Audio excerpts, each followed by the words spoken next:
I'm Erica Durance, and I play Alex Reed. I'm Michael Shanks, and I play Charlie Harris on Saving Hope. Well, we've tried to answer what the show is about many, many times, and I think I've come to the conclusion that it is a show that is based on the battle between science and spirituality when it comes to what's happening in the afterlife, and it talks about all that kind of stuff. It starts basically in a medical drama, and it's based around our two characters. And we get in a car accident in the first episode, and Charlie goes into a coma, and I'm trying to get him back, and he's trying to get back to me. I'm sorry, Alex. Just go. I suppose, but I could not steal the girl. And in the meantime, Alex is running around saving everybody who is in the real world injured and, diagnosed with problems. And Charlie's on the other side of the coin dealing with people, other coma patients, people that have recently passed on, or people that are somewhere in the in-between realm, and trying to make sense of it himself. Mac? That's right. You're dead. Charlie, I'm here to help you die. So that's where the spirituality element comes into play, is where he's constantly having to readjust his opinion about what the afterlife might mean if he ends up going there. In the meantime, he's trying desperately to get back to his love. Don't you give up on me. I'm still here.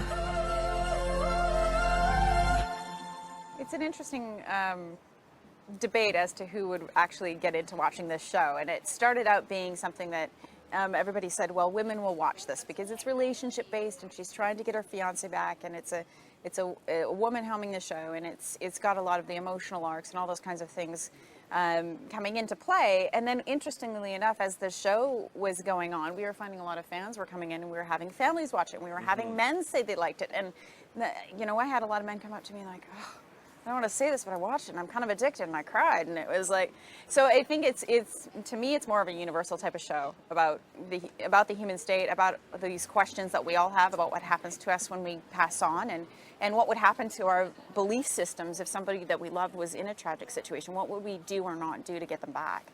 So to me, I feel like it could encompass everyone.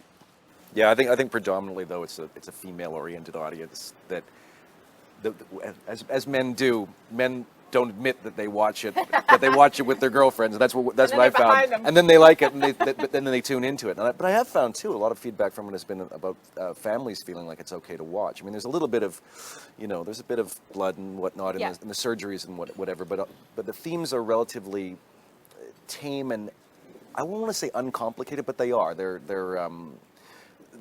something that is relevant to just about everyone, so families don't have a difficult time watching. But I would say female first, and then the guys kind of join in afterwards and begrudgingly admit that they watch it, that kind of thing. Yeah. Cold silhouette.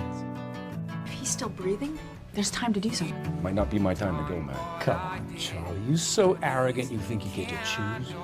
We've just finished one season, and we're waiting to start the second season. So we've got 13 done.